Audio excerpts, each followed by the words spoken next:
Tonight you're not a peasant, you're not a serf, you're not even a person really, you're a child, a slave, owned by someone who names pigs but not you. You don't have a surname or shoes or privacy, but you do have a job to wake up every day and not die. Statistically, you're failing.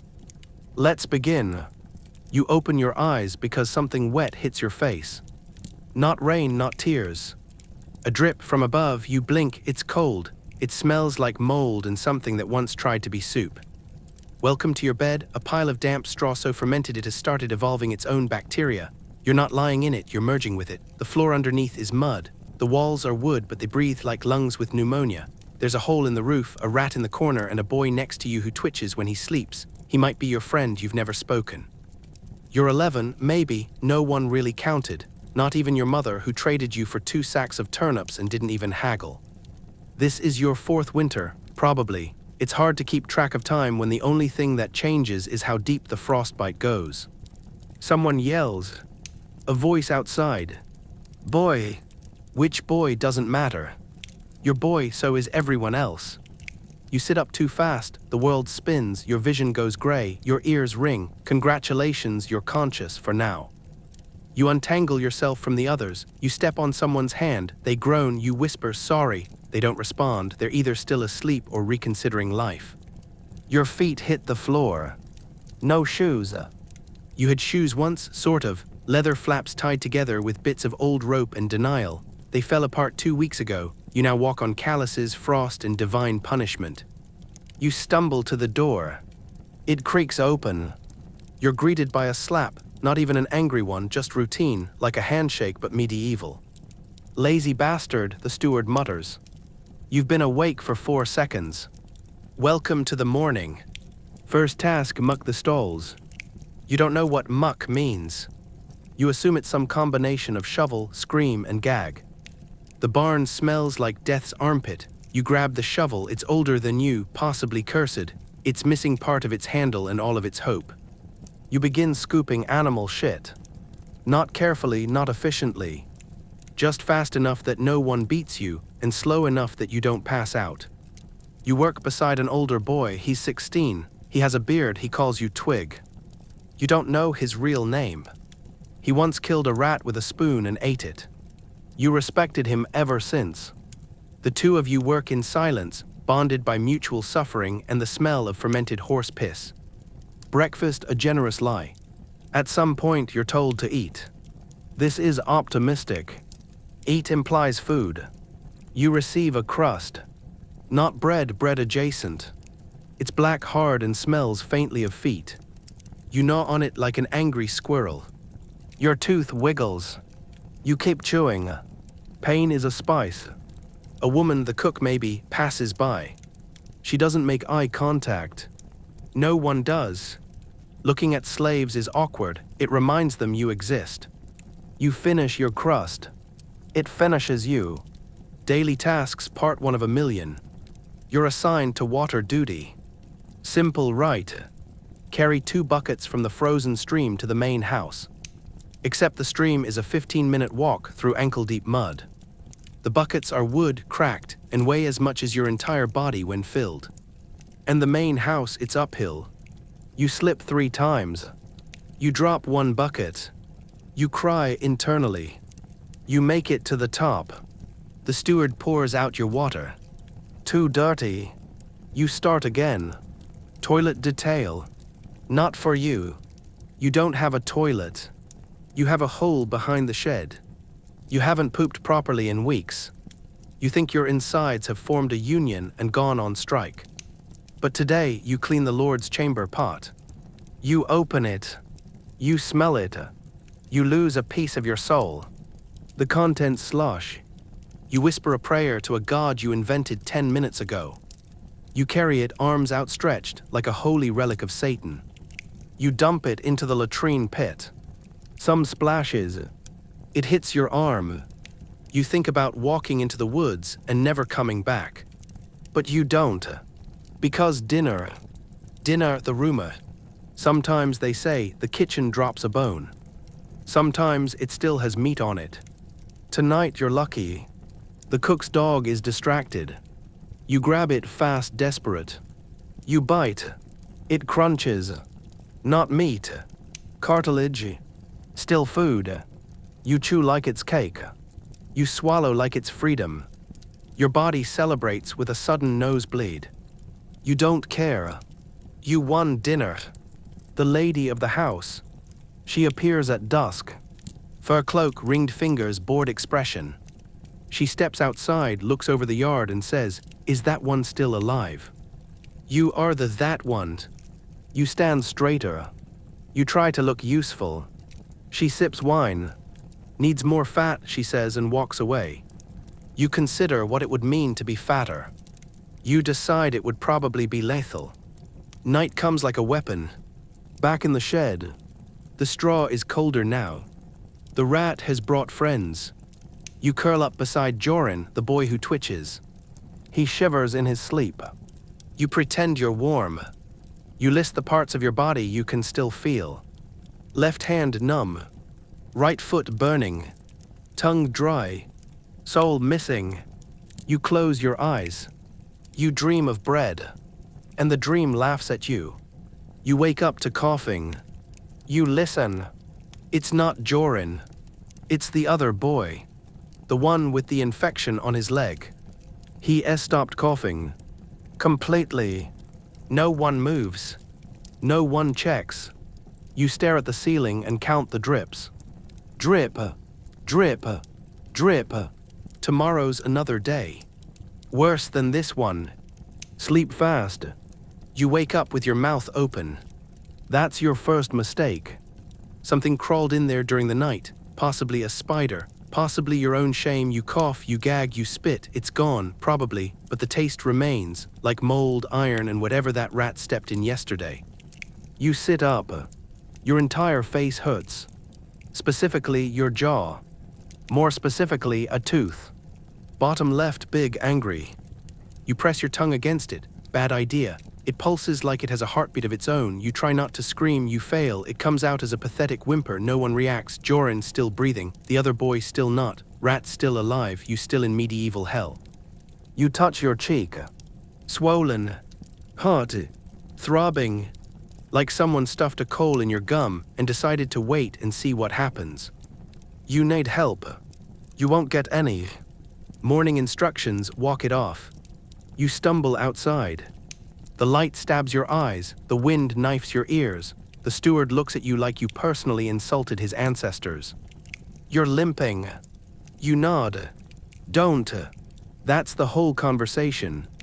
You're assigned to firewood duty. Excellent, just what a child with a raging tooth infection needs, hauling wet logs through frozen sludge. The first log slips and hits your shin. You scream again, no one looks.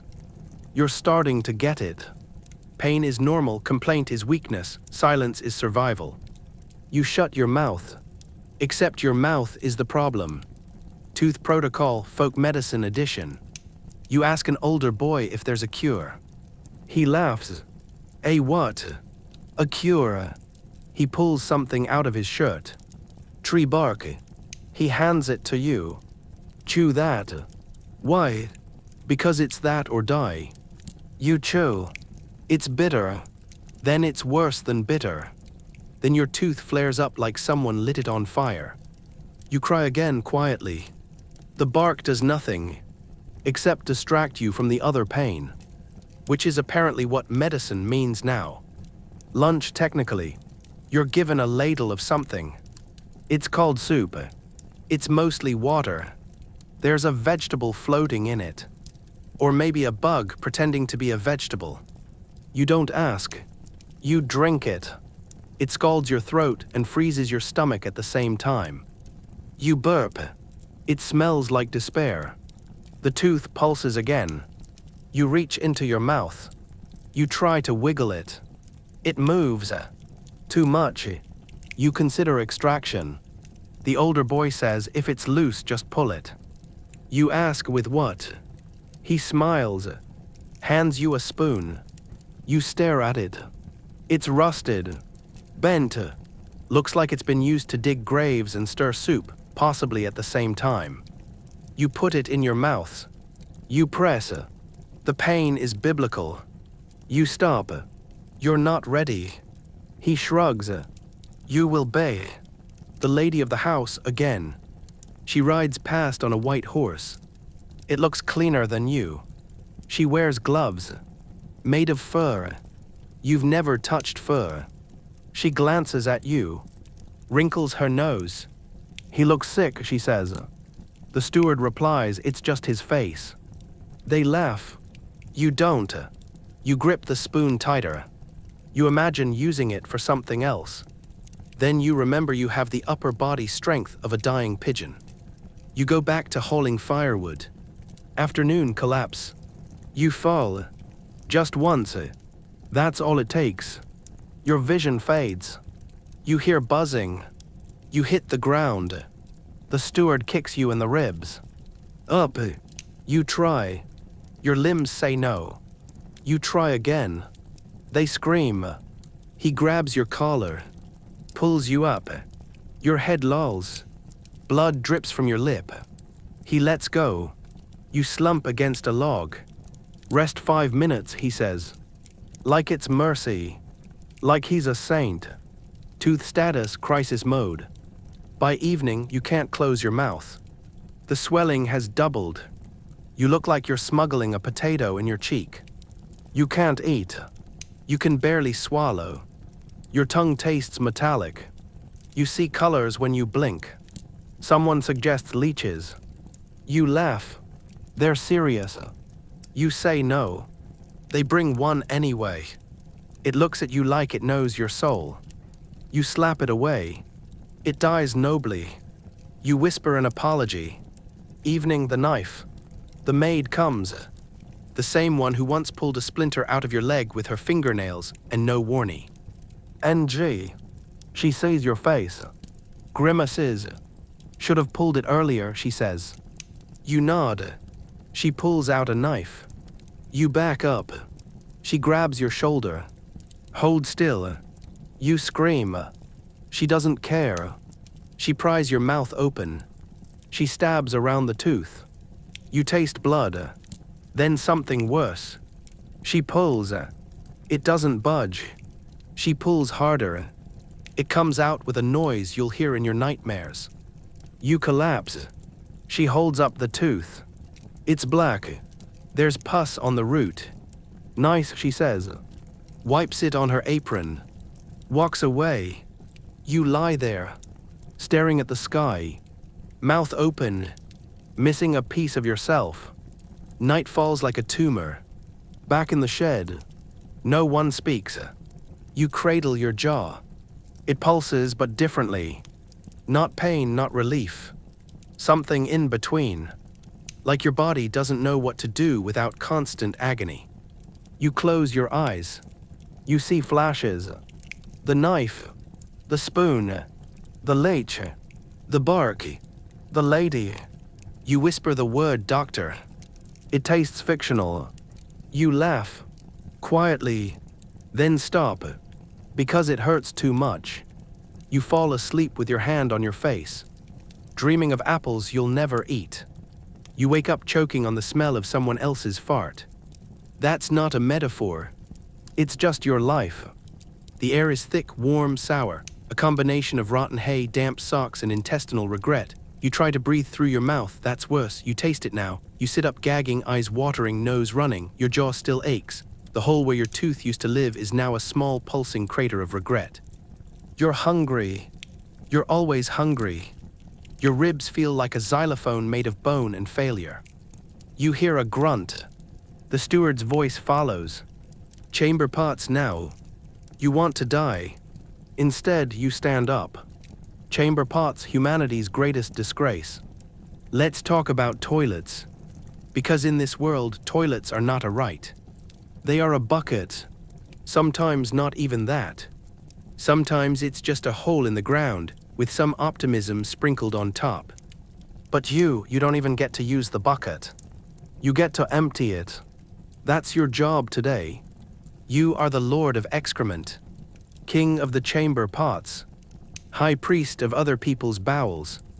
You enter the manor's back corridor. It's quiet, cold, smells like wood polish, soap, and secrets. You approach the first room. The smell hits before you open the door. Like something died, came back and died again, but wetter. You brace yourself. You step inside. The chamber pot is full. Too full. You stare into it and wonder if this is what it's like to peer into the abyss. It gurgles. You gag. You lift it slowly, like it's a bomb that could go off at any second. You carry it like a sacred relic of horror. The hallway feels longer than usual. You pass the maid. She giggles. Don't spill it, Twig. You consider spilling it on her. You don't. You need her to like you. She sometimes drops crusts. The pit. You reach the latrine pit. It's a hole behind the pig shed, surrounded by flies that have seen too much. You dump the contents. It splashes. You close your eyes and pray it didn't hit you. It did. Of course it did. Your sleeve is now blessed with the essence of the noble family's digestion. You wipe it on your pants. Your pants don't notice. They gave up long ago. More pots, less dignity. There are 7 rooms. Each one has a pot. Each one worse than the last. You reach one that is overflowing. Someone had curry, probably, whatever medieval curry is. You wonder, is this person sick, dying? You also wonder, why do they get curry and you get tree bark? You'll never know. You carry the pot carefully. You feel warmth against your wrist. You scream internally. You dump it. More splash. More flies. More death. Lunch a fleeting concept. You're allowed a break. Not food. Just a break. You sit beside the goat pen. The goat stares at you with the same dead expression you wear inside. You pick a pebble off the ground. You pretend it's food. You put it in your mouth. You chew. You crack another tooth. You don't care. You spit blood. The goat nods in approval. You are now one with the barnyard. Afternoon, emergency toilet detail. A noble guest arrives. With him, a warning. He's got a bad stomach, the maid says, smirking. You don't understand until you're summoned. Boy, you run. He's already gone. But he left a gift. On the floor. Beside the pot. And on the chair. And some on the blanket. You cry a little. He had range. You get a rag. Not a clean one. You get a bucket. Not a full one. You get to work. You scrub. You gag. You scrub again. You discover new shades of brown. You invent new curse words in your head. You question your entire existence. Evening, you smell like misery. The work is done. The house is quiet. You walk back toward the shed. The sun is down. The air is freezing. Your fingers are raw. Your skin is cracked. Your boots are still emoggy. Nary. You pass a group of kitchen servants. They recoil. One of them says, God, what is that smell? Another points at you. Oh, him. They laugh. You don't. You're too tired to be hurt. Too broken to feel embarrassed. You reach the shed. Collapse into the straw. Someone inches away from you. You understand. You'd avoid yourself too. Night existential bathroom reflections. You lie there. Awake. Because sleeping is optional when your skin itches from dried piss and your stomach thinks it's being punished for a crime. You think about toilets. You think about how rich people have the luxury of defecating indoors and expecting someone else to make it disappear. You think about how that someone is always you. You imagine what a proper toilet would feel like. Porcelain. Clean. Private. You don't know what porcelain is. But it sounds soft.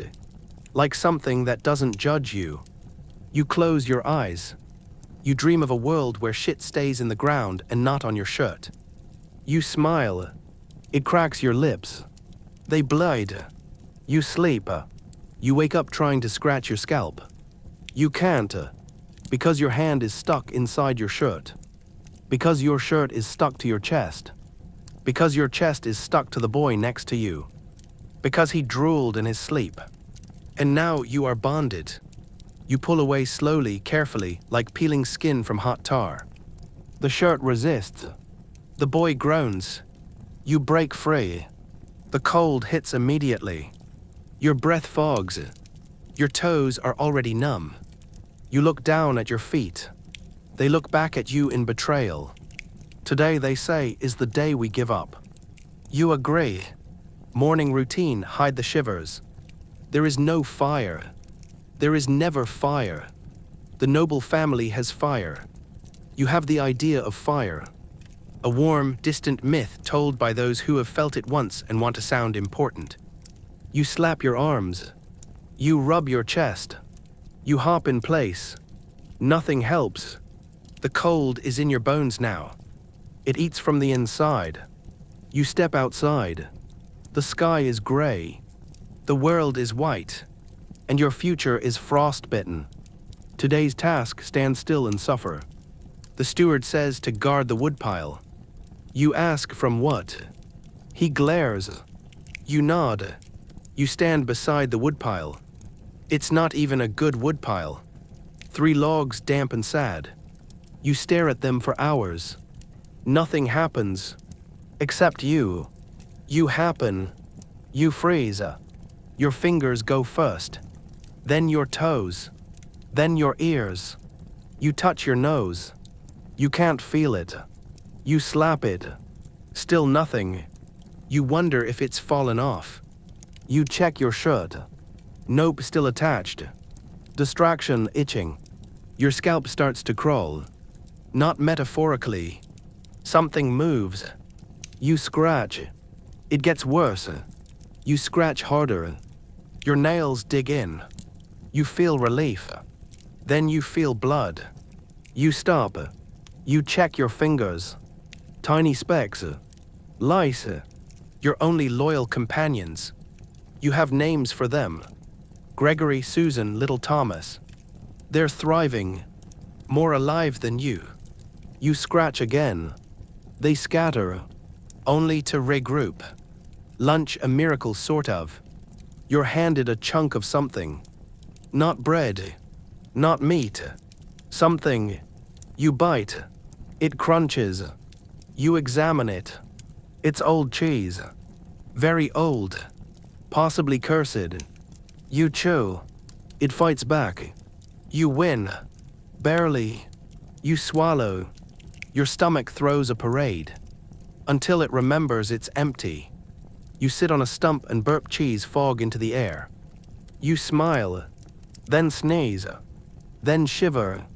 Back to misery. Afternoon snow duty. The steward says, shovel the path. You look at the shovel. It's half a stick and a metal scrap nailed on with hope. You start digging. It doesn't dig. It just rearranges snow. You dig anyway. The snow is heavy. Your arms ache. Your nose runs. You wipe it on your sleeve. The sleeve is frozen. Now your face is too. You slip. You fall. You lie there. The snow whispers, stay. You consider it. You almost agree. But then you remember dinner exists. Possibly. So you get up. Dinner, the lottery. There's a pot. It's steaming. You line up. You pray. You move forward. You reach the front. The ladle goes in. It comes out empty. The cook shrugs. Tomorrow. You stare at the pot. There's still steam. Still liquid. She sees your face. Scoops a drop. Drips it into your bowl. It splashes. You drink it. It's hot water. Tastes like onions and regret. You say thank you. Because you've learned what happens when you don't. Evening, the warmth of others. Back in the shed. Everyone piles in. No one talks. Words cost heat. You curl beside Joran. He's warmer now. Maybe because he has a fever. You don't care. You press against him. He grunts. You whisper sorry. He coughs in your face. You accept this. You try to sleep, but your scalp itches. Your feet burn. Your fingers tingle. You're too cold to rest, too tired to move. You blink. You see stars. Or maybe frost. Or maybe you're dying. You smile, because at least that would be different. Tinud. You wake up face down in straw that smells like mildew and foot. Your left arm is asleep. Your right leg is not. It cramps the moment you try to move. You make a sound somewhere between a groan and a prayer. It echoes through the shed, bounces off the ribs of the sleeping, and dies quietly in the mold. You don't want to open your eyes, because you know what's waiting. Cold, pain, and instructions, but mostly instructions. You force your eyelids open. Joran is gone. So is the boy with the cough. So is your hope, probably. A rat scurries past your hand. You consider eating it. Then you remember the last time someone tried. He lost a tooth, and then a finger, and then consciousness. You sit up slowly. Every joint cracks. You're 11 years old, and you sound like an old man folding himself in half. Outside, someone is yelling. Your name. No, just a boy, which narrows it down to every living child on the property. You stand. You limp. You exit. Blisters, medieval souvenirs. Today's job is carry stones. Not for building, just to carry them. From one side of the yard to the other. Then back again. You ask why. You're told because. That's all the explanation you get. You pick up a stone. It's heavy. Of course it is. You carry it. The mud sucks at your feet. Your shoulders scream. Your back begs for death. You drop the stone. Pick up another. Repeat. After the 6th trip, your palms are bleeding. After the 10th, your fingers swell. By lunchtime, your hands look like boiled fruit. You show the steward. He looks unimpressed. He hands you another stone. You cry. He says tears don't lift rocks. Baiting's the language of management. On your 12th trip, you slip. The stone lands on your foot. You scream. The steward appears. You're making a scene, he says. You say, I think it's broken. He says, so is my patience. Then he hits you. With a stick. Twice. Once on the shoulder. Once on the back. You drop the stone again. He hits you again. This is called discipline. You are being taught. Lesson, don't show weakness. Alternate lesson, never exist in front of someone having a bad day. The blame game. Later, a bucket goes missing. The cook is furious. The stew is late. The Lord is angry. The steward is stressed. Conclusion. It's your fault. No one saw you near the bucket. No one asked if you touched it. They just point. You, the cook says, I didn't. Silence. You get another slap. Another punishment. They say no dinner. You weren't expecting dinner. But now it's official. They tell you to go scrub the floors. With what? Your shirt. You nod. You scrub. The stone cuts in your palms reopen. Blood mixes with grime. The floor sparkles. Like irony. Theoretical medicine. You show your wounds to the maid. She sighs. She hands you something. It's green. And slimy. What is this? Poultice. For what? Pain. You apply it. It burns. You scream. She walks away. You're not sure if it's working. You're not sure what working means anymore. Your hands are numb now. Which helps. Until the cold sets in. Then they're just useless. Social life, advanced alienation. The other kids avoid you. You're unlucky. They whisper that you're cursed. They whisper louder when you can hear them. Someone says you killed the boy with the cough. Someone else says you stole the bucket. You try to explain. No one listens. You ate alone. Correction, you don't eat. But you sit alone, which is almost the same thing. You stare at the dirt. You wonder what it feels like to be believed, or liked, or not assumed guilty by default. You decide it must be nice. Evening falls calm. The sun sets. You lie down. Your back hurts. Your hands sting. Your foot throbs. Your soul wants out. Joran returns. He looks worse than yesterday. He smells like rot. You still move closer. He's warm. Sort of. You whisper, "Did you take the bucket?" He says nothing. You laugh. He coughs. You stop laughing. The wind howls outside. You think about leaving. You picture running into the woods, becoming a wolf, or a ghost, or nothing. You fall asleep with blood on your palms and stones in your dreams. You wake up soaked in someone else's sweat. It's warm, sticky, and probably contagious. You try to move. You can't. Not because you're tied down, because your limbs have decided today is a bad day for living. You roll to the side. Your shirt peels off your back like old bark. It makes a sound. You try not to think about that sound. You try not to breathe in whatever's floating in the shed. You fail. It smells like sickness. And something worse underneath. Something sweet. You know that smell. It's rot. Joran's not moving. You don't check. Not yet. You push yourself up. Your head spins. You see stars. There's no sky. Fever, the oldest villain. You're hot, then cold, then both. And neither. You sweat but you shiver.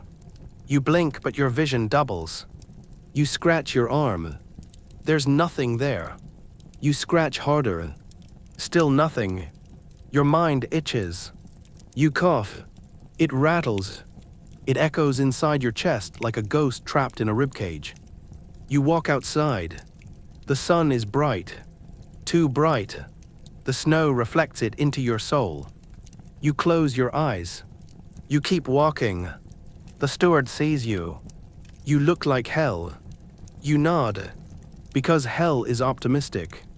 Hell probably has warmth. Work detail, haul yourself. They tell you to fetch firewood. You're not sure how far you walk. Or how long. You just remember the trees starting to blur. You grab some logs. They feel like lead. You carry them back. You drop one. You keep going. You don't notice the blood on your lip until someone says, "You're dripping." You wipe it. It smears. They don't give you a cloth. You used your sleeve. It soaks. You don't feel cleaner. Lunch disappearing act. There's a bowl. It has soup. You reach for it. Someone else grabs it. You don't fight. You wait. The pot empties. There's a crust left. The cook looks at you. Then at the crust. Then at the dog. She throws it to the dog. The dog looks apologetic. You nod at him. He nods back. You lick your lips. Nothing happens. Hallucinations, midday edition. You see a girl in the trees. She's wearing red. She waves. You blink. She's gone. You look again. Now it's your mother. She's holding bread. You reach for it. It's a branch. You eat it anyway. It hurts. You chew. You bleed. You cry. You laugh. Someone watches. They shake their head. You're losing it. You nod. Because that's the goal, isn't it? Lose enough and maybe you don't have to be here anymore. Afternoon collapse too. You faint. This time they let you lie there. You hear voices. Leave him. He'll get better. Or die. Less mouths to feed. You open your eyes. The sky is gray. Your fingers twitch. You say, "I'm fine." No one responds. You say it again. No one looks. You close your eyes again. You dream of meat. Real meat. Hot. Greasy. You wake up chewing your own tongue. It's not as good. Escape fantasy in 3 acts. You sit by the shed wall. You stare at the horizon. You think, if I run now, where would I go? The woods. They're cold. Wolves. Probably. But wolves don't make you shovel shit. Or carry rocks. Or clean noble vomit. Maybe they'd bite you. Kill you. Eat you. That would be faster. You like fast. You imagine the snow beneath your feet. The trees around you. The silence. The peace. You imagine walking into that quiet and never walking back out. You smile. Then you cough blood into your hand. You go back inside. Evening mercy by neglect. They don't assign you a task. Not because they care. Because they don't want to catch whatever you have. You lie in the corner. You shake. You mumble. You sweat through your straw. You ask for water. You get none. You ask again. Someone spits near you. Not at you, but close enough. You take it as a gesture. You sleep in short bursts. Each one a fever dream. A fire. A river. A scream. A woman in furs. A bucket. Your missing tooth. You whisper help. The darkness replies no. You wake up naked from the waist down. This is not a metaphor. Your trousers are gone. Your shirt is still on, barely ripped at the collar, clinging to your ribs like wet paper, but below that, nothing. You don't panic. You're too used to loss. You check the corners of the shed, nothing. You ask Joran, where are my pants? He groans or laughs, hard to tell. You crawl across the straw. You find them stuffed in a bucket. Soaked, frozen, smelling like they've been involved in crimes. You pull them out. They crunch. You try to put them on. They resist. You force them anyway. They bite back. The cloth is stiff and cold and lined with tiny surprises, sharp straw, embedded filth, crusted piss. You stand victorious, dressed in defeat. Morning inspection, you fail. The steward does his rounds. He sniffs the air. His eyes scan the line of boys. He stops at you. He wrinkles his nose. You smell like you died. You try not to respond. He steps closer. You're leaking. You look down. There's a patch on your trouser leg that's darker than the rest. It wasn't there a minute ago. It's spreading. You don't know why. You don't ask. He says strip. You blink. He says it again. You obey. Public humiliation 101. You stand half naked in the cold morning air. Everyone stares. No one laughs. Even they know this isn't funny. The steward walks around you like you're a sick horse. He lifts your arm. He inspects your side. He sniffs. You close your eyes. You're 11, but you feel older. Not wiser, just heavier. He says, burn these. He means your clothes.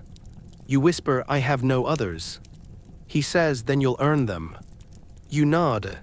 You have no idea what that means. Task of the day, laundry without water. You are sent to wash clothes. Not yours. Hers. The lady's linens. You are handed a basin. There is no soap. There is barely water. It's from the stream. Half frozen. You dunk the fabric in. It stiffens. You scrub it against a rock. You're not sure if you're cleaning it or destroying it. The cold burns your hands, then numbs them. Then they stop moving. You try to blow on your fingers. Your breath turns to ice midair. You keep scrubbing. You forget why. You just keep going. Because if you stop, you'll be whipped. And if you don't finish, you'll be whipped. And if you ruin the fabric, you'll be whipped. You focus on not breathing too loudly. Lunch the cruel joke. They let you near the kitchen. You smell stew. Real stew. Meat maybe. Fat definitely. You salivate. You approach. The cook blocks you. She hands you something. You smile. Then look. It's a cloth. Used. Wipe the floor, she says. You do. She steps over you. Drops a bone. You reach for it. The dog gets it first. You hate that dog. But you understand him. You'd do the same. Clothing hierarchy, you are the bottom. You watch others. They have layers. 2 shirts. A vest. Some even have scarves. You have a crusty tunic and pants that crack when you move. The maid says she'll find you something. She returns with socks. They're not a pair. One is child-sized. The other is a mitten. You don't complain. You put them on. They help. Barely. You thank her. She rolls her eyes. Don't die, you're still on latrine duty tomorrow. Afternoon, the noble spectacle. There's a gathering in the courtyard. The Lord addresses the crowd. You stand in the back, trying not to be seen, trying harder to see. He speaks of taxes, and honor, and obedience. You shiver. A dog pisses near your foot. It steams. You envy it. Then the lady steps forward. She looks radiant, clean, untouchable. She says, we must keep our servants clean and presentable. She looks directly at you. Your shirt is damp with your own breath. Your knees are brown with mud. You are the example. You are the warning. You want to disappear. Instead, you nod. Because you were taught to nod. Even when it kills you. Evening, something new. When the day ends, the maid tosses something your way. Clothes. Used. Too big. They smell like storage and moths and maybe hope. You change behind the shed. The cloth touches your skin like apology. It's not comfort, but it's less pain. You smile until you hear her voice again. You'll be giving those back. You nod, because of course you will. Everything good is borrowed. Even warmth. You lie down before the rats do. That's the rule now, because if you wait too long, they'll claim the best corners of the shed. And then it's a war you can't win. You find your spot under the loose beam next to the slanted wall, farthest from the puddle that never dries. You pat the straw. Something moves. You don't investigate. You lie down slowly, like someone easing into a coffin. Your back pops. Your ribs poke through your shirt. You exhale. A rat squeaks. You whisper, not tonight. It doesn't care. You close your eyes anyway. Sleep, theoretical and otherwise. You don't fall asleep. You fall into something else. A state of almost dreaming, where you're conscious of every sound but incapable of reacting. Footsteps outside. Breathing beside you. Chewing somewhere in the dark. Someone mutters in their sleep. Someone else cries. You feel the cold crawl into your bones. You roll over. Something crunches beneath you. Straw. No. Worse. You don't check. You don't want to know. Sleep is not an escape. It's just a different kind of prison. The rats move first. You hear them around midnight. Feet like whispers. Claws like tiny knives. Sniffing. Searching. You hold still. They come closer. One brushes your arm. You flinch. It pauses, then climbs over you. You squeeze your eyes shut. You think, if I don't move, maybe I'm not real. You think, if I die tonight, at least I won't wake up. You think too much. The rat leaves, or blends in. It's hard to tell anymore. Dreams where hope goes to starve. You finally drift off. In the dream, you are clean. Warm. Fed. You're holding something, a slice of bread. It's soft. It smells like butter. You bite. Your mouth fills with sand. You choke. You cough. You wake up. You've bitten your own hand. Hard. There's blood. You lick it. It tastes like metal and failure. You laugh quietly, because no one else will. Dawn false mercy. The sky lightens. Someone outside yells. Everyone groans. You sit up. Your head throbs. Your neck is stiff. There's straw in your mouth, your eyes, your soul. You stretch. Something snaps. Probably important. You shuffle outside. It's snowing again. Thin flakes. Entle. Deceitful. You think it looks pretty. Then remember it means cold. Wet. Blisters. Pain. You hate beauty now. It always lies. Breakfast not for you. The noble family dines indoors. Bread. Jam. Eggs. A goose maybe. You get a boiled turnip. Half of one.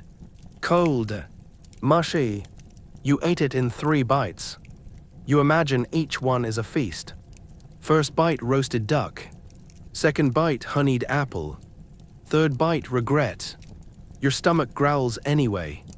It's learning to live on disappointment. Hope the slippery slope. Midday brings a surprise. The steward announces that someone will be promoted. To what? No one knows. But it sounds good.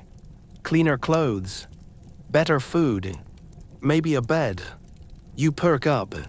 You stand straighter. You wipe your face. You smile. Mistake. He says you. Points. You, not you. You're not chosen. The boy beside you is. The one who pisses himself at night. You want to scream. Instead you say congratulations. Because that's the rule. Pretend you're happy for others. Pretend your throat isn't closing. Pretend you still believe in fairness. You turn away before the tears come. Work assignment, humiliation by task. You're told to clean the pig trough. With your hands. The pigs don't care. They grunt. They eat. They shit. They nudge you out of the way. You slip. You fall in. The slop enters your mouth. You vomit. The pigs eat that too. You laugh again. Too loud. The steward hears. He walks over. He frowns. He says, clean yourself up. You ask with what? He shrugs. Walks away. You rinse off in the snow. It doesn't help. You still smell like pig dreams and failure. Evening, the moment it breaks. Back in the shed. You lie down. The straw crunches differently. Like it's rejecting you. You stare at the ceiling. There's a hole. You watch the stars. You whisper, take me. They don't. They twinkle. Mocking. You feel your chest tighten. Not from illness, from something else. A pressure. A scream with nowhere to go. You turn to Joran. He's asleep. You envy him. You whisper, I can't do this. He doesn't answer. You're not sure if you meant to be heard. You stare at the hole. The stars blur. You blink. You blink again. Still blurry. You realize you're crying. You let it happen. Quietly. Because even your sadness isn't worth noticing. You're not sure what you did. But you're already being punished for it. That's how it works here. Cause and effect are optional. Suffering is mandatory. You are summoned before dawn. Still half asleep, barefoot, shivering. The steward doesn't speak. Just points. You follow. You hope it's latrine duty. That would be merciful.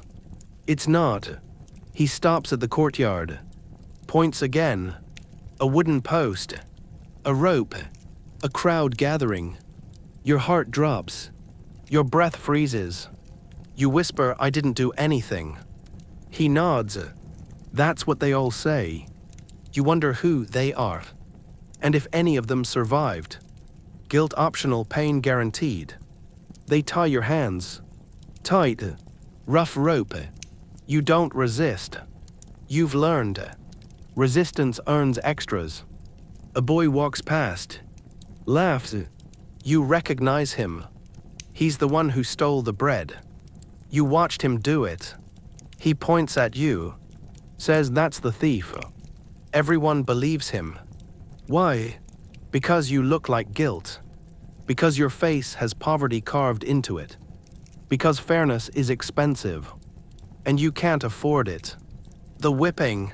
The steward gives a sermon before the lash. Something about obedience. Something about sin. Something about purity. It's mostly for the nobles watching.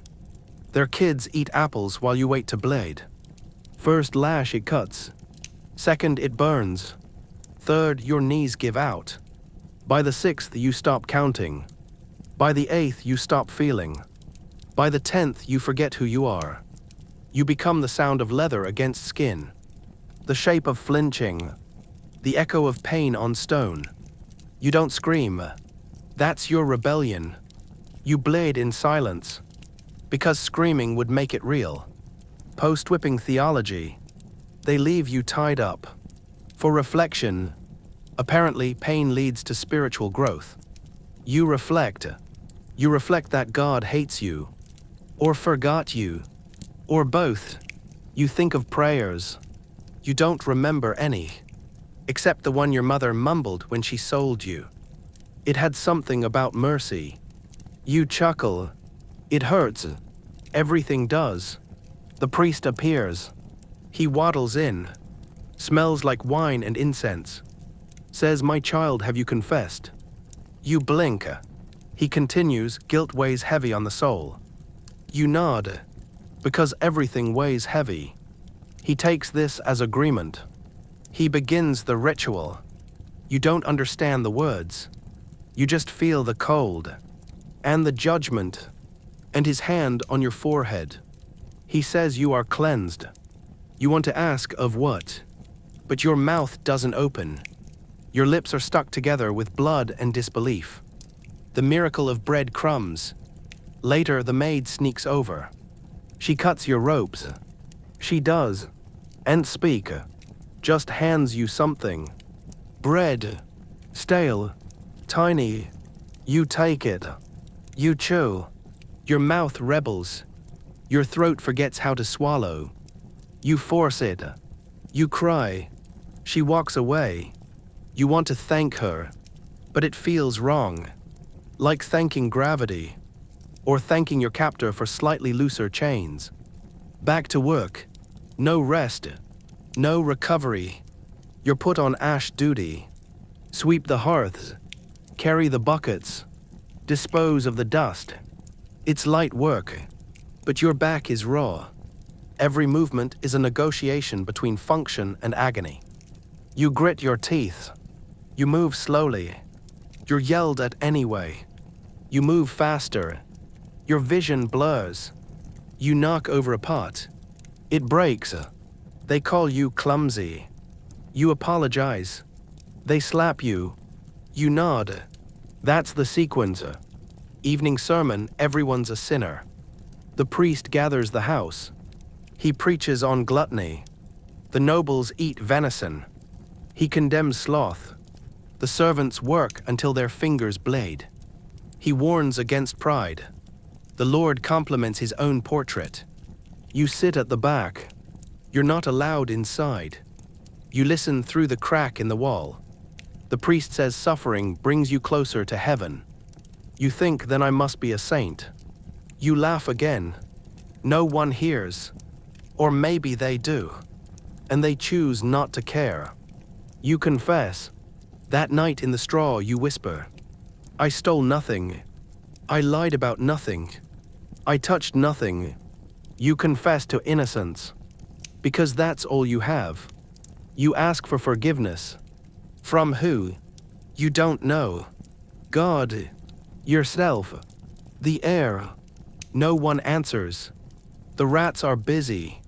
They don't judge. They just share your body heat. And probably your fleas. You close your eyes. You imagine a world where you're believed, where truth matters, where wounds get traded, where punishments fit crimes.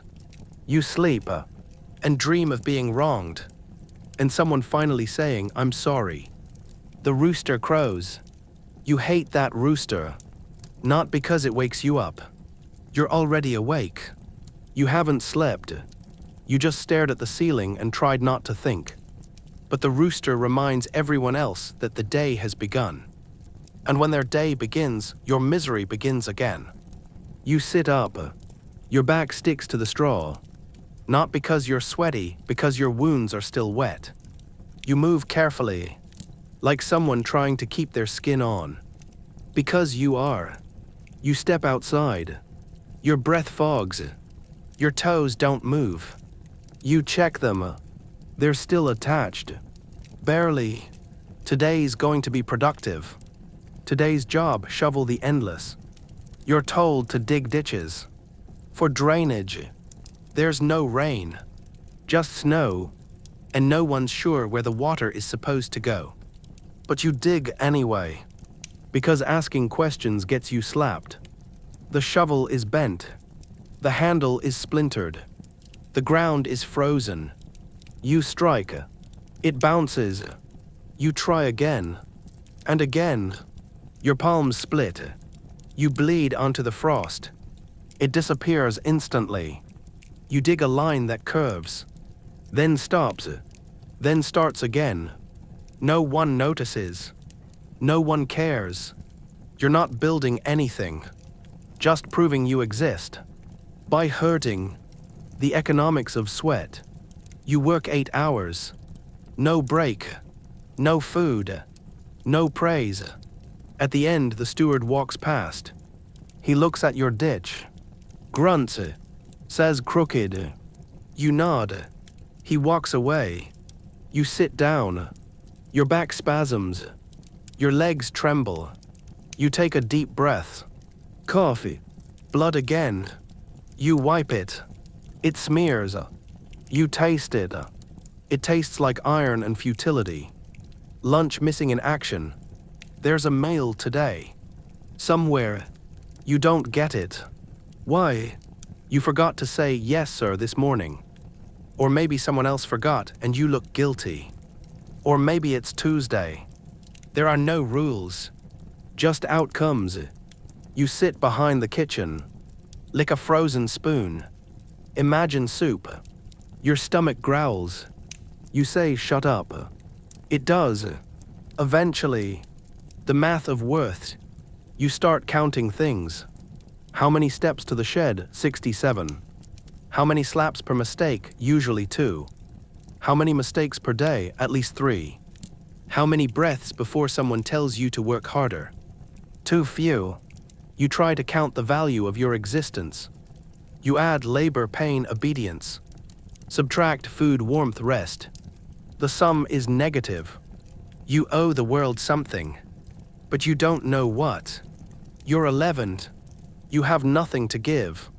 Except everything. And it's not enough. Inventory, broken things. You list your assets. 1 shirt torn. 1 pair of pants stiff.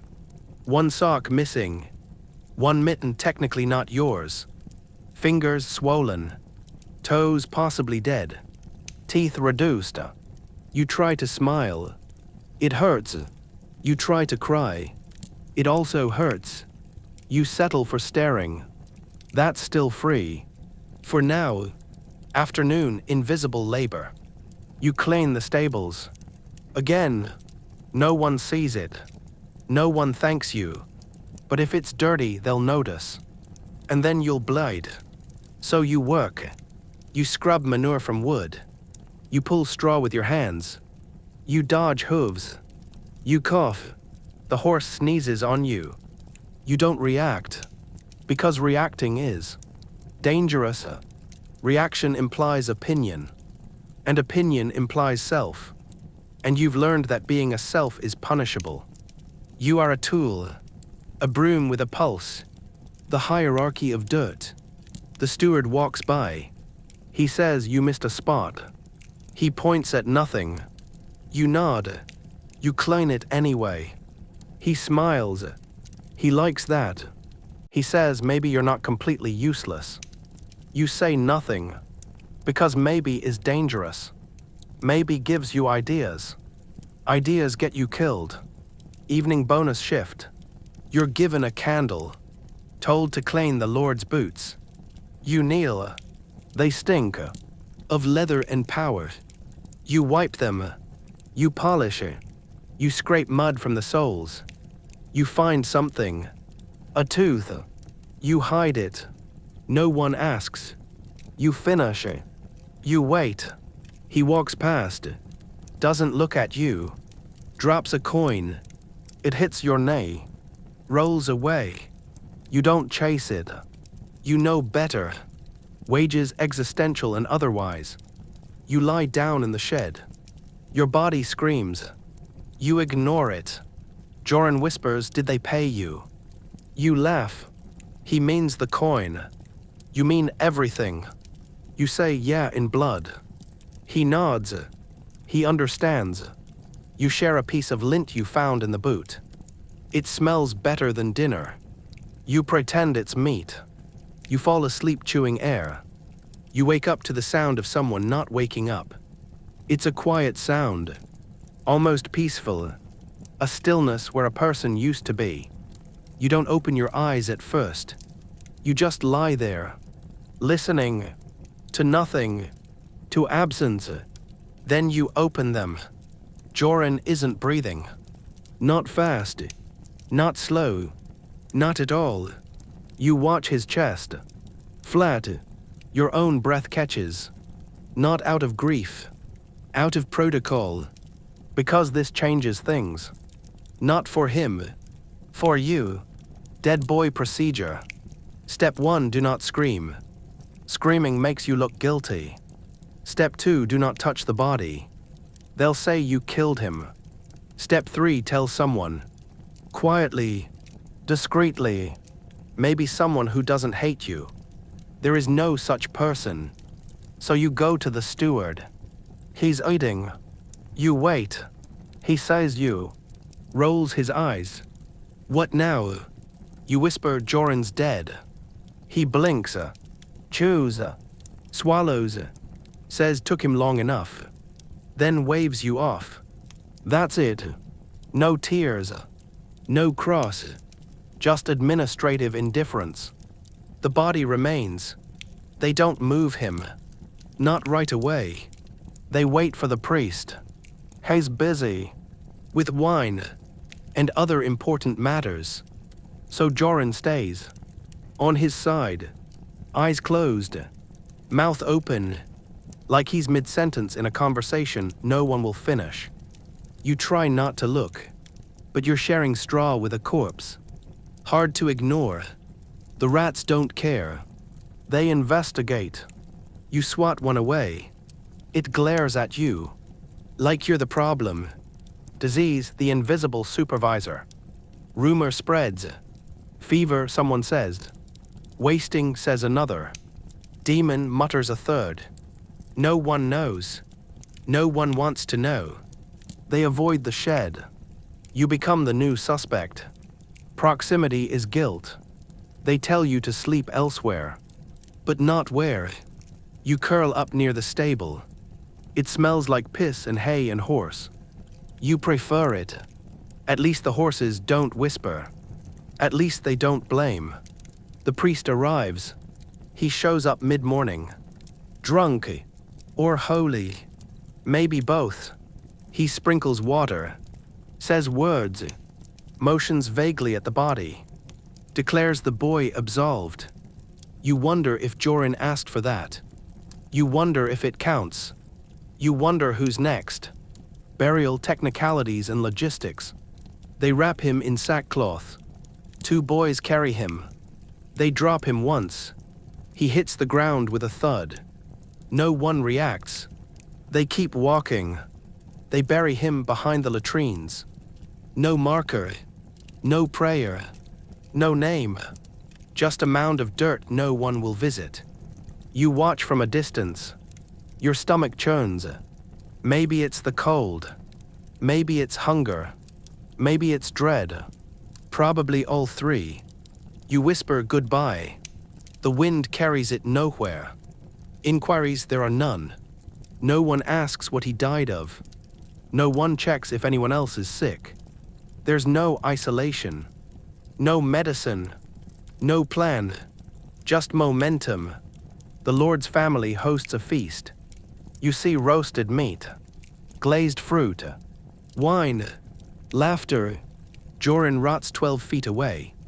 Life moves on. It always does. You don't. You're stuck. In the gap between breaths. Evening mandatory functioning. Despite the death you work. Because nothing stops. Grief is a luxury.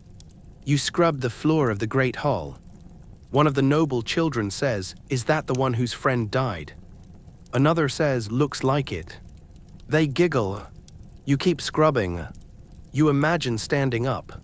Yelling. Cursing. Telling them what death smells like. You stay silent. Because you want to eat again. Maybe. Someday. The body lingers. Even after he's buried, Joran stays. In your nose. In your straw. In the shape of the shed when it's one body emptier. In the way no one sits near you now. In the fear behind the steward's eyes when he tells you to work faster. You carry that corpse everywhere. It's lighter than stone, but heavier than guilt, contagion or curse. You start coughing. Nothing big. Just a tickle. Someone hears. Someone whispers. The whispers spread. Like the cough. You say, "I'm fine." No one believes you. You ask for medicine. They laugh. You ask again. They say, "If you die, we'll find another." You realize you are replaceable. Not in the poetic way. In the payroll kind of way. You cost less to replace than to treat. That's the math. That's your value. You sleep with one eye open. That night you don't sleep much. You lie in the hay, wrapped in whatever cloth you can find. You cough. You stifle it. You try to breathe quietly. You hear rats moving. But you're more afraid of people now. Someone might report you. Call you plague. Call you cursed. Call you next. You close your eyes. You whisper not yet. To no one in particular. To everything in general. You steal an onion. Not a big one. Not even a good one. It's soft in the middle. Smells like feet.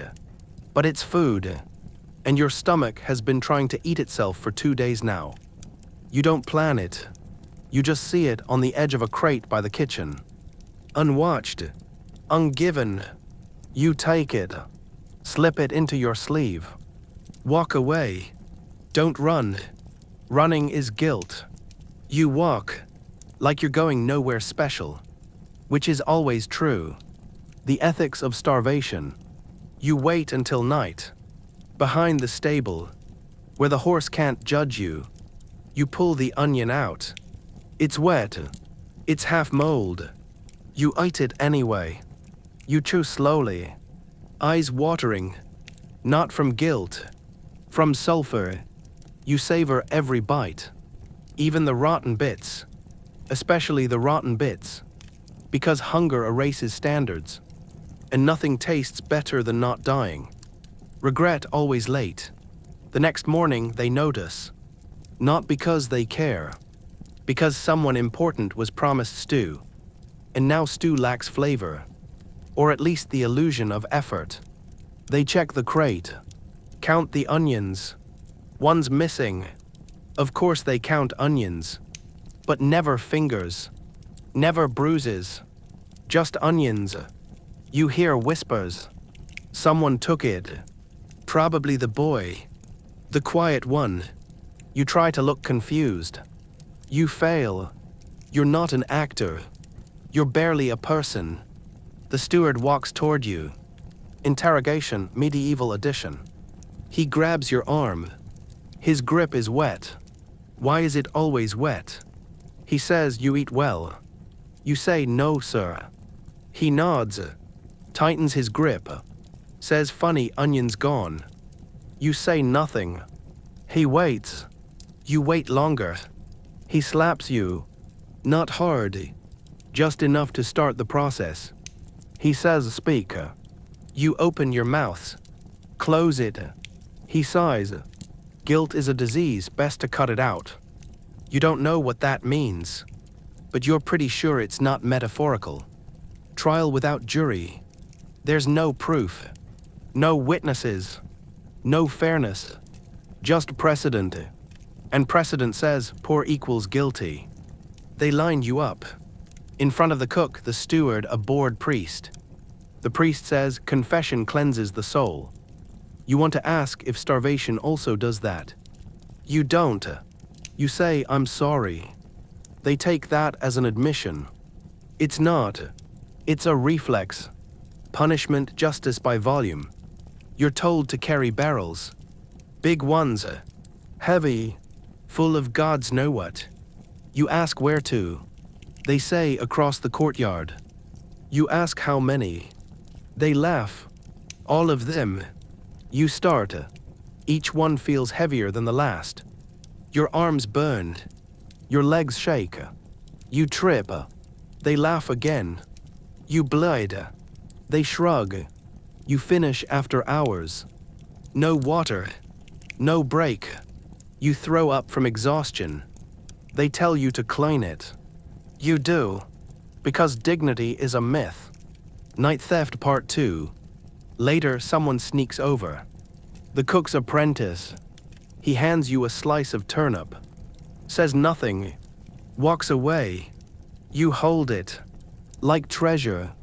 Like apology. Like proof that not everyone wants you dead. You don't eat it right away. You stare at it. You think about sharing. Then remember Joran. You ate it in one bite. No chewing. Just relief. Moral accounting. You think about the onion. What it cost. What it gave. You think about laws. Rules. Rights. You realize none of those are for you. You think about God. You wonder if he counts onions. Or just souls. Or maybe neither. Maybe he's hungry too. Final thoughts before sleep. You lie in the straw. The welt on your arm throbs. Your back feels like someone has been carving names into it. You close your eyes. You whisper, "I'll be better tomorrow." But you know that's not the point. This isn't about better. This is about endurance. About surviving long enough to regret it. You fall asleep thinking about onions. And how something so small can cost so much. They assign you to clean her chamber. You don't know why. You weren't promoted. You weren't noticed. And yet somehow now you're allowed to step inside the place where silk touches stone. Where perfume masks decay.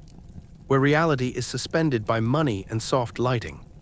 They don't explain. They just hand you a rag. And say, "Don't anything." Which is confusing.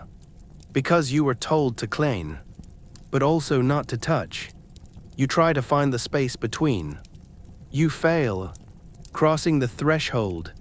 You take off your shoes. Instinct. Because the floor looks different here. Not cleaner. Just less honest. Like it pretends not to be dirty.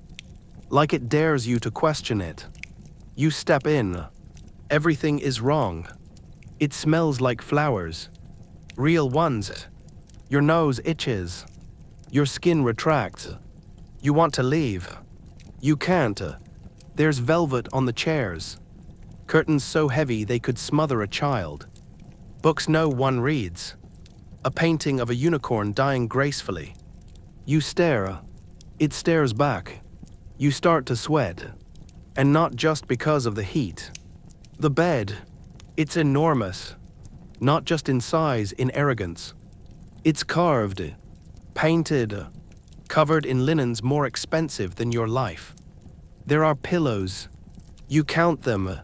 Lose track. Count again. Give up. You approach with the rag. Then stop. You don't know where to begin. You're not even sure if your hands are legally allowed near this fabric. You decide to dust the legs. They're wood. Safer. Safe-ish. You bend down. Something creaks. You flinch. You hope the furniture didn't hear. The privilege of dirt. You notice something under the bed. A shoe. No. A piece of fruit.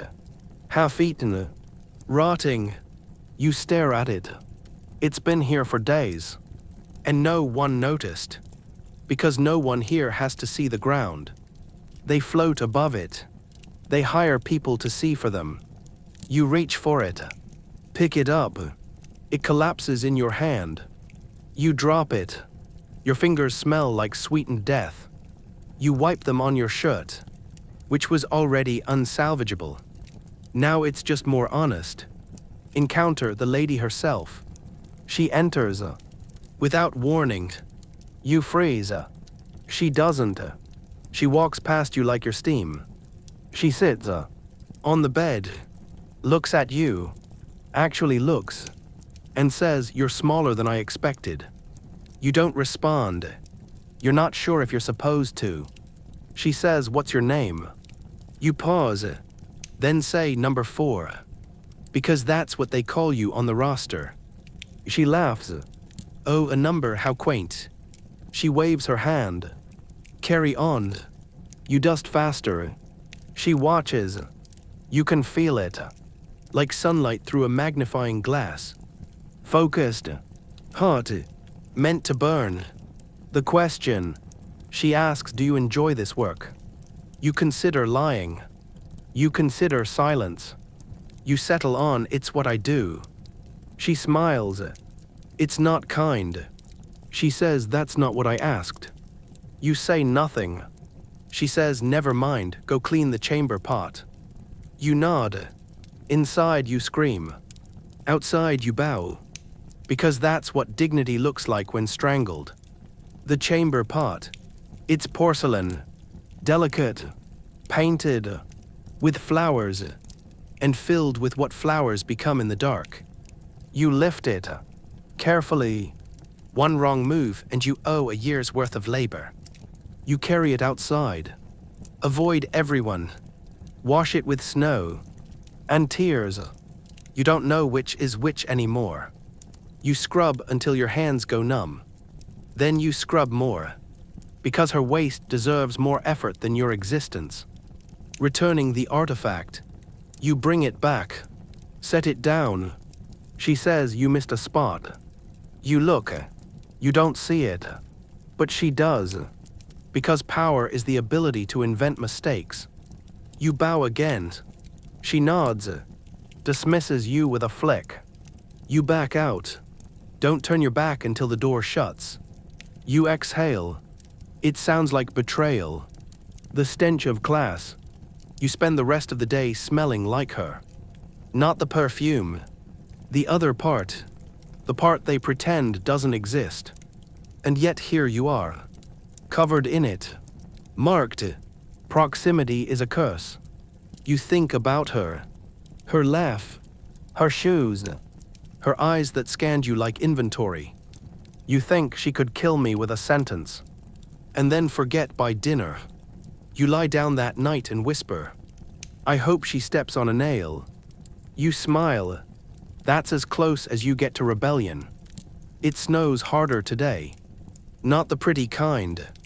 Not flakes that float like dreams and melt on skin like poetry. This is the kind that slams sideways. That bites. That punches your ears and scrapes your lips and gets inside your sleeves no matter how tightly you've wrapped them.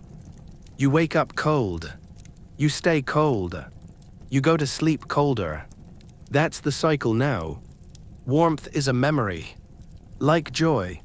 Like names. Morning, frostbite, and formalities. You're up before the rooster. Not because you're ambitious. Because you couldn't feel your fingers. You stare at them. They're gray. Not metaphorically. Actually gray. You poke one with a stick. No reaction. You wonder, is it dead? Can fingers die individually? You don't know. No one tells you these things. You shove your hands into your armpits. Breathe on them. It helps for a moment. Then stops. Like everything else. The sky hates you personally. You look up. The clouds are smug. They don't even try to pretend they're innocent. They're just there. Big. Bloated. Indifferent. You whisper, please don't. They reply with a gust of wind that finds your exposed neck and slaps it with needles. You whisper, I hate you. The clouds say nothing, but they snow harder. Of course they do. Clothing audit. You do inventory. One shirt soaked. One tunic hole over the stomach. One pair of pants stiff enough to stand on its own. One sock left foot only. Other foot wrapped in straw. Held in place with twine. You pretend it's a boot.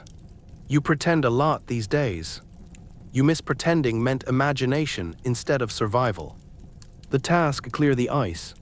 Today, you're ordered to clear the walk. With what? You ask. They hand you a stick. A curved stick. You look at it. Then at the steward. He shrugs. Says make do. So you do. You scrape ice with wood. It splinters. You keep going. Because stopping means punishment. And punishment means more cold. Or less. Depending on their creativity. You chip at the ice. One flake at a time. Cold a theology. You start to believe cold is a god. Not the kind you pray to. The kind that preys on you. Watches. Waits. Enters your bones and speaks in shivers. It judges your marrow. Finds it lacking. Then freezes it anyway. You try to think warm thoughts. Like soup. Wool. Fireplaces. They make you sadder. Because memory burns colder than snow. You try not to remember. You fail. Midday cold food, warm blame. You're given lunch. If it can be called that. A piece of bread frozen solid. You lick it. Your tongue sticks.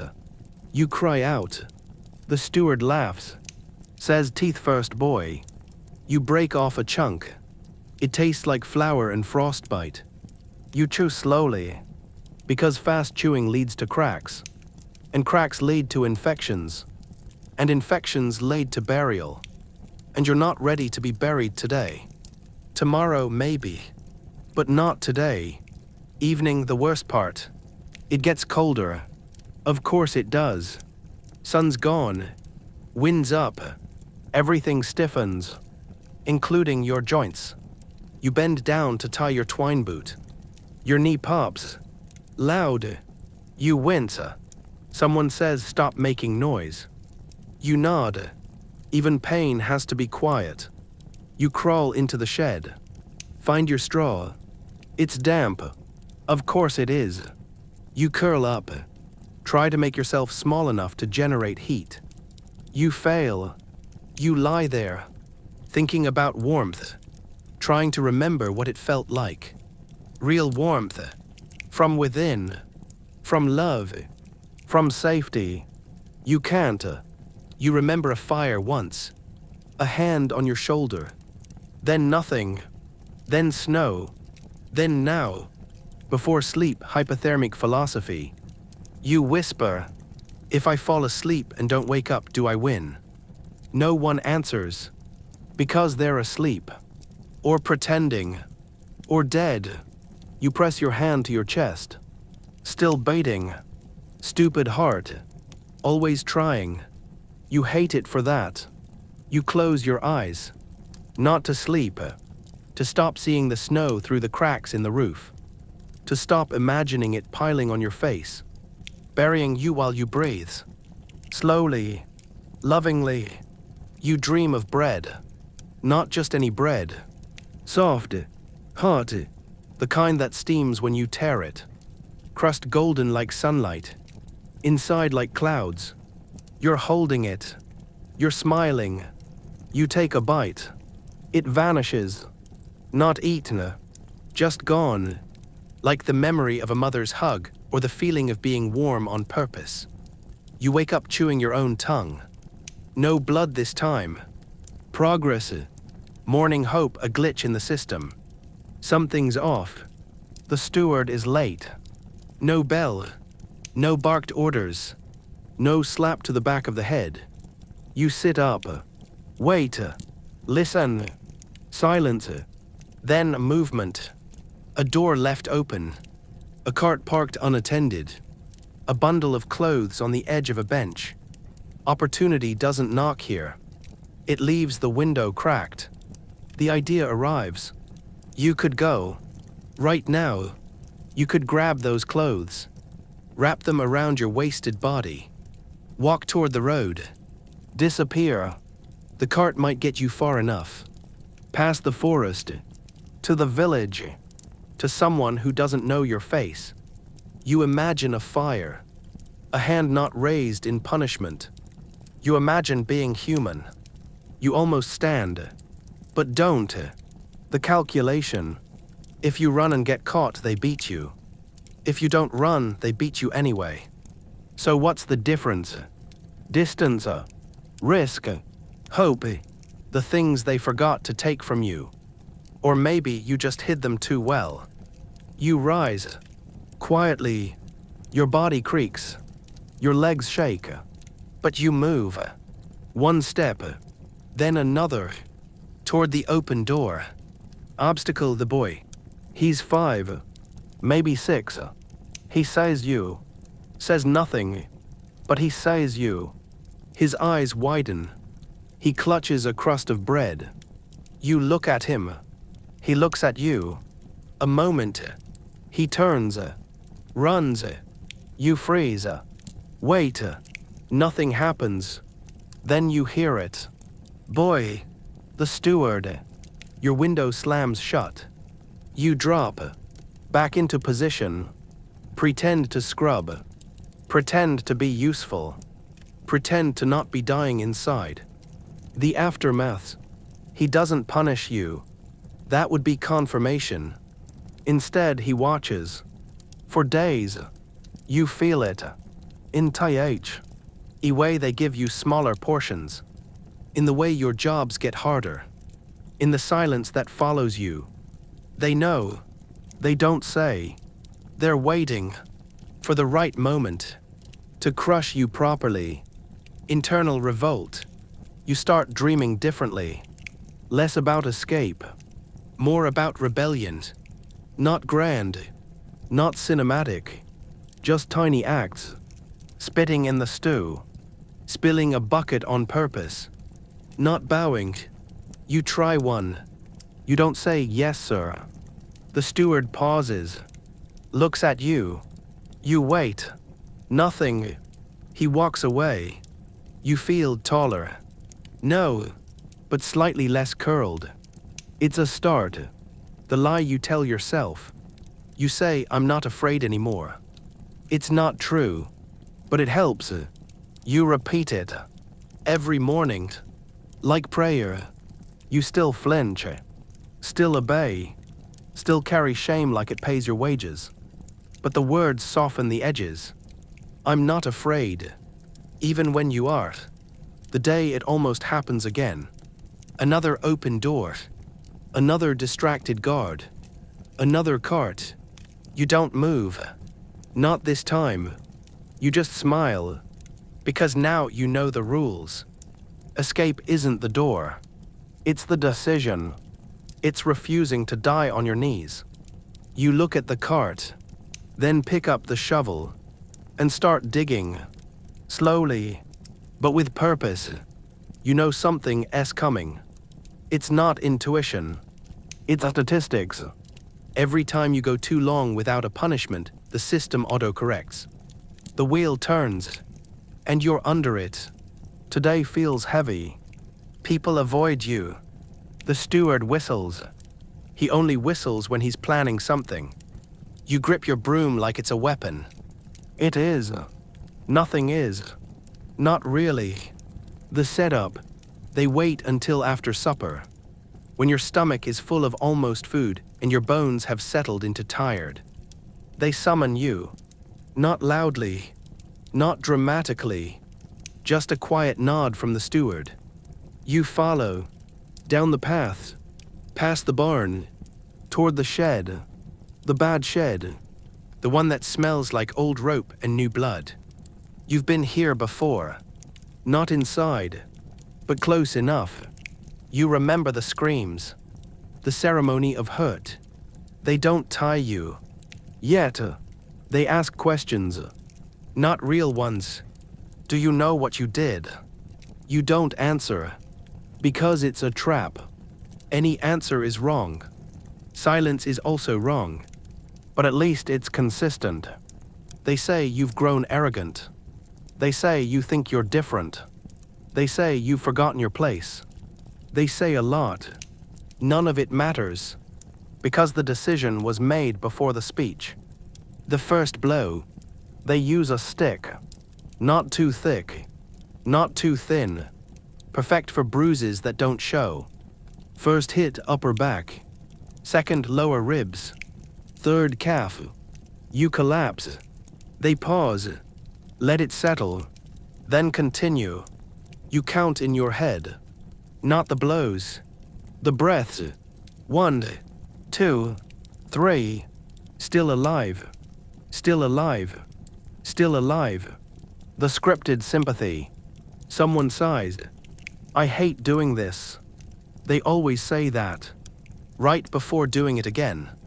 You want to scream, but you've learned silence is sharper. So you stare, at the dirt, at their boots, at the wall, anywhere but their eyes. Because eyes make it personal. And this isn't personal. It's policy. Intermission, the rhetoric. Do you want to be better? Yes. Will you obey? Yes. Are you grateful? Yes. Louder. Yes. Good boy. You want to vomit, but your stomach is smarter than that. The final touch. They spit. It hits your cheek. You leave it, because wiping it off would be defiance. You kneel, because standing is arrogance. You wait, because they haven't dismissed you yet. Then a nod. You crawl out. They don't help. They never do. That's your punishment too, reminding you who uses their legs and who uses their knees. Recovery is not healing. You lie in straw. Tremble. The cold doesn't matter tonight. Pain burns hotter than snow. You check your body. Nothing broken. That you can tell, just bruises and lies. You whisper to no one, I'm still here. Then again, louder, I'm still here. You almost believe it. Coping mechanism 17. You name your bruises. This one's Gerald. That one's Sybil. The long one on your thigh is the steward's favorite. You laugh, softly, then cough. Because laughing moves your ribs, and your ribs are not on speaking terms with you right now. You promise them rest. You lie. You dream of fire, not warmth. Destruction. You see the manor burn, the steward scream, the lady run barefoot through mud.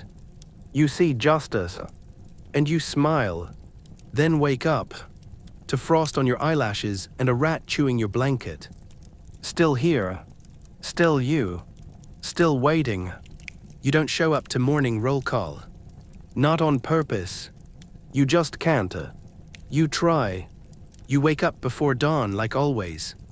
You sit up, or try to. Your body laughs, a low, guttural internal laugh that comes from your spine. Your legs say no. Your ribs say definitely not. Your bruises sing in chorus, we warned you. So you lie back down, eyes open, breathing slow, listening to the wind slip through the walls, listening for your name. It never comes. You were expected to vanish. That's the truth no one says.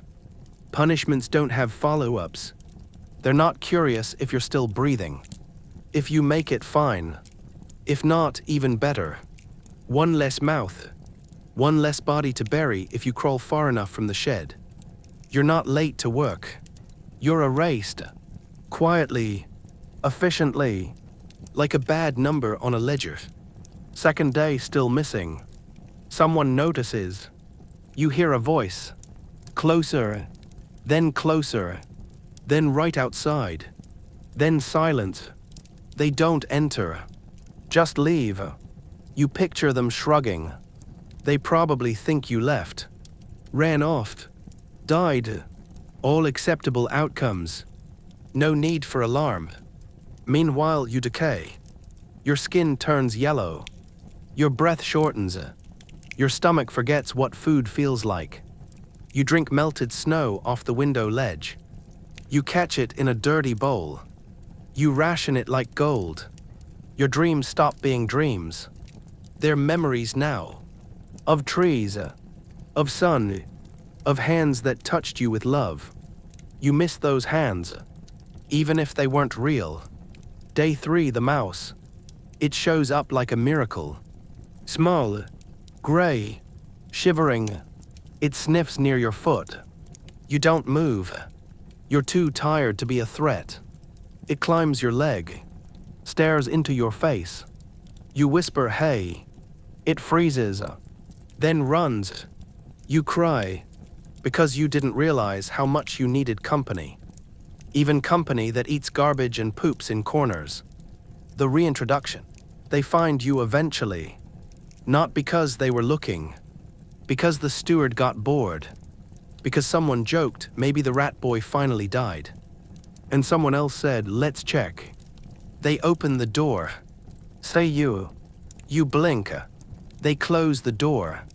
You wait. They return with a bucket of water. Cold. They throw it on you. You scream. It's the most alive you've sounded in days. They laugh.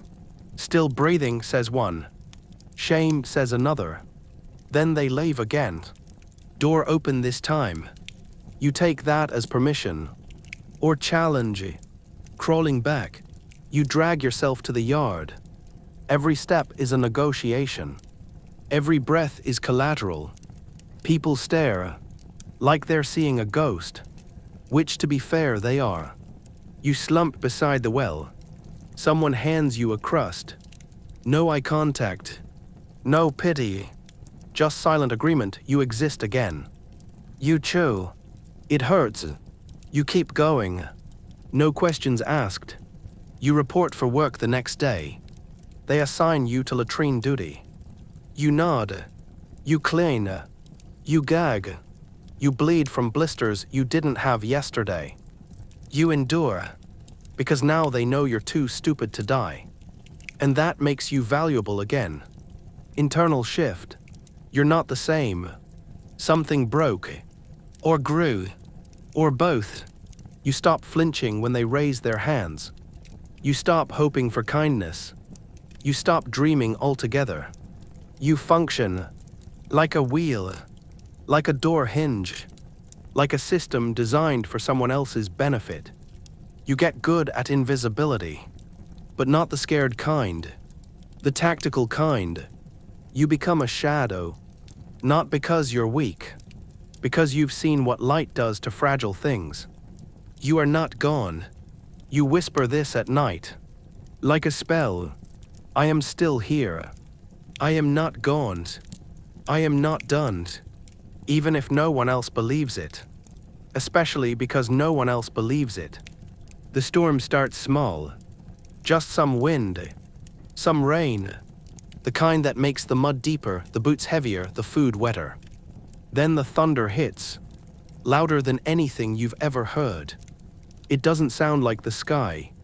It sounds like the earth cracking in half. You flinch. The others laugh. They say God's angry. You think, when is he not?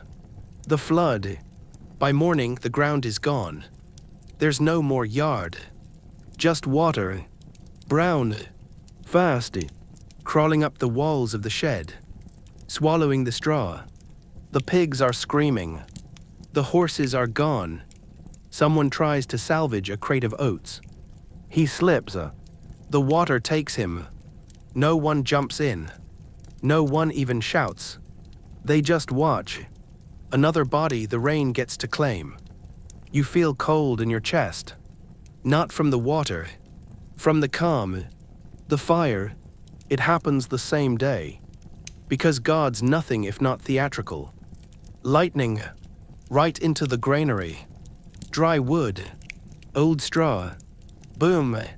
The sky on fire. You see it catch. You see people scream. You see the lady run. Her robe soaked, her hair undone. The steward yells orders. People throw water. Into the fire. Out of the flood. Like playing tug of war with two monsters. Neither cares who wins. You stand still. You don't help. You just watch. Because you know the math.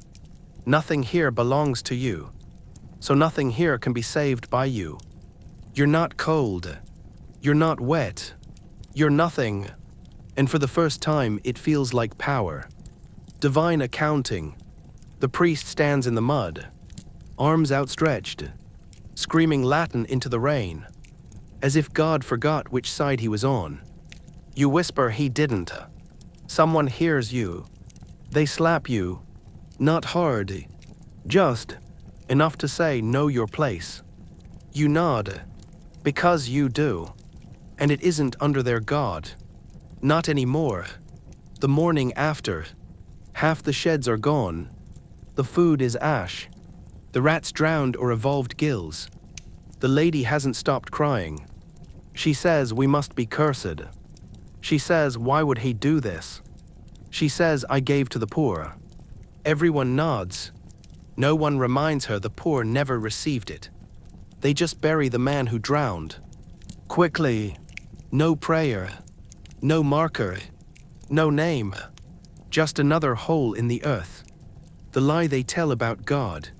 That he cares. That he watches. That obedience brings reward. That punishment is deserved. That cold is a test. That pain is purifying.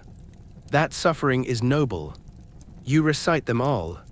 Like a creed. Like a joke. Like a warning. To yourself. You mouth the words and feel your body rebel. You spit after each one.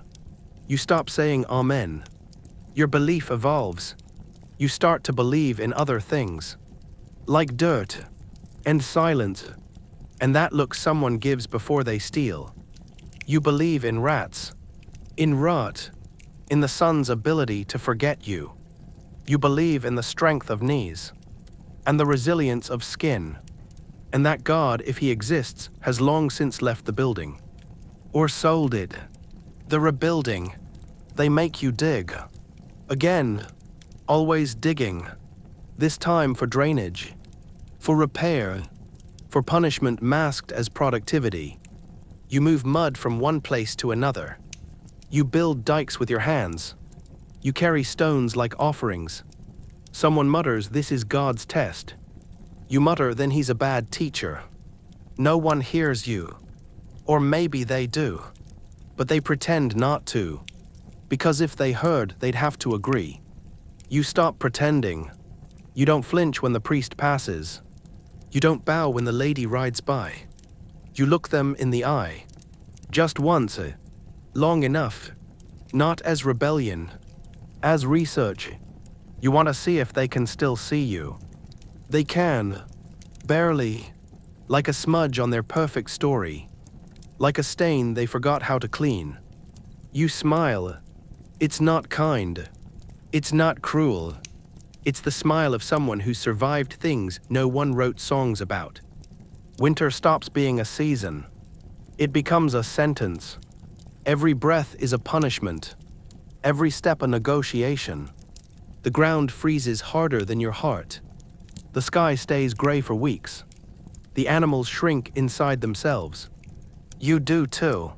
Your skin cracks. Your lips split. Your thoughts slow down. Cold steals more than warmth. It takes memory. It takes want. It takes the part of you that used to flinch. The morning ritual. Wake, coffee, shiver, check your toes. Still there. Mostly. Flex your fingers. Still move. Barely.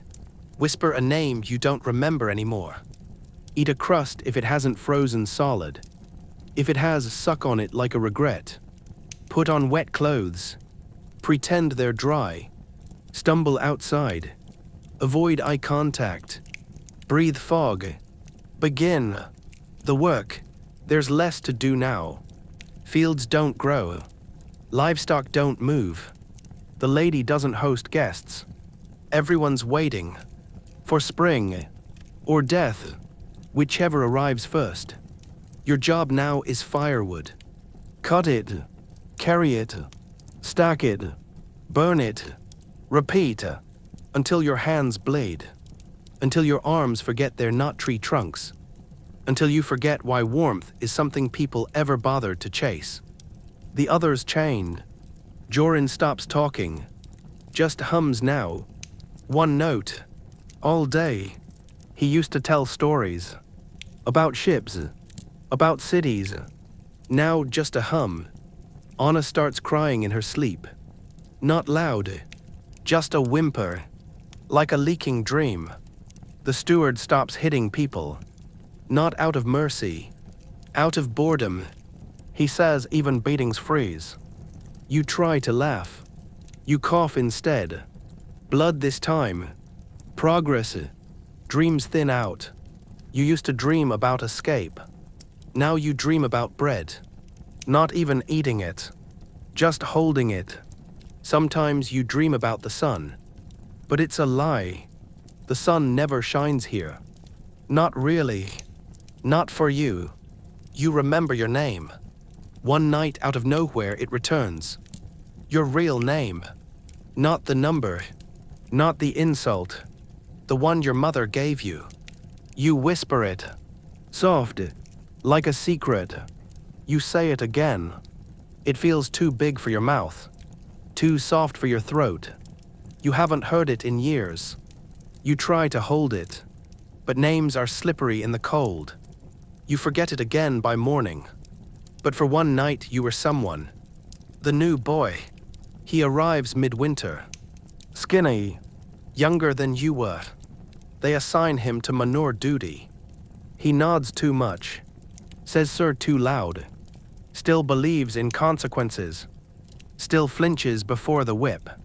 You hate him a little. Then hate yourself for that. You try to help. Quietly. He thanks you. With his eyes. You nod. No words. Words are expensive. The return of want. You feel something one morning. While cutting wood. A flicker. Of something dangerous. Hope. No. Not quite. Not that naive. But close. Something like it. A memory of wanting. A shadow of wishing. You stare at the sky. Still gray. Still heave. Why? Still main. But for a second you think you saw blue. Probably not. But your chest hurt when you looked. So maybe. The slow death. You know you're not dying fast. That would be a blessing. You're dissolving. Eroding. Like stone underwater. Still here. But less. Each day shaves off something. A laugh. A story. A twitch. Eventually you'll be smooth. Edgeless. Invisible. They won't need to bury you. You'll have disappeared long before that. And yet, you still wake up. You still breathe. You still whisper that forgotten name. You still notice the new boys shivering. You still split wood. You still curse the sky.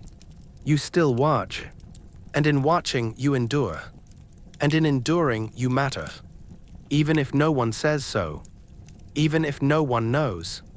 Spring comes late. Like it regrets showing up. It doesn't explode into bloom. It limps. Slush before soil. Mud before green.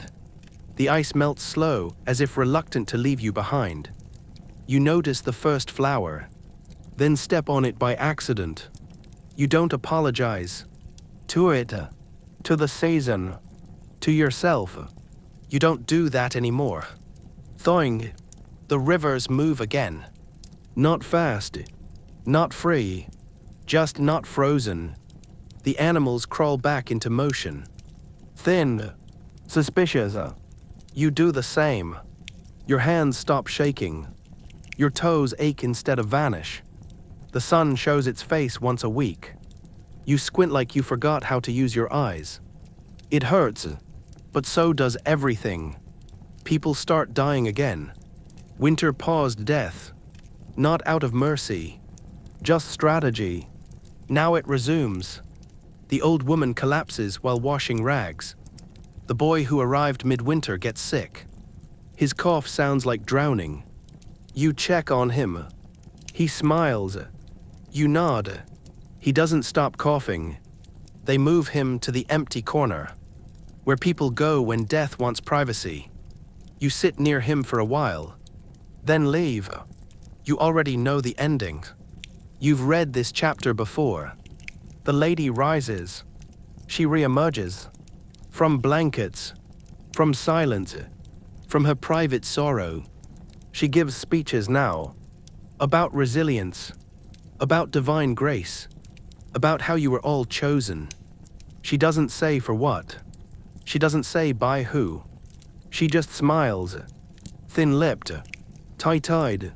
You realize she's afraid. Of spring, of people who survived too much. You start to enjoy her fear. Just a little. They reward you. The steward calls your name. Not boy. Not you. Your name. Or something close to it. You blink. They assign you new duties. Softer ones.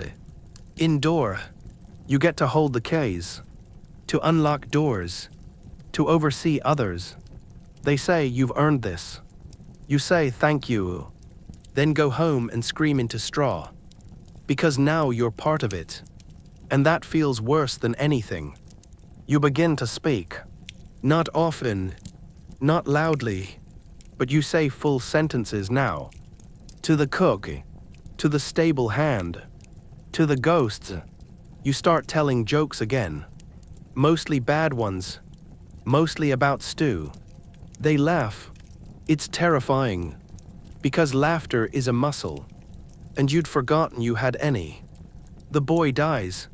Quietly. At night. No ceremony. No priest. Just a grunt from the steward and a quick burial.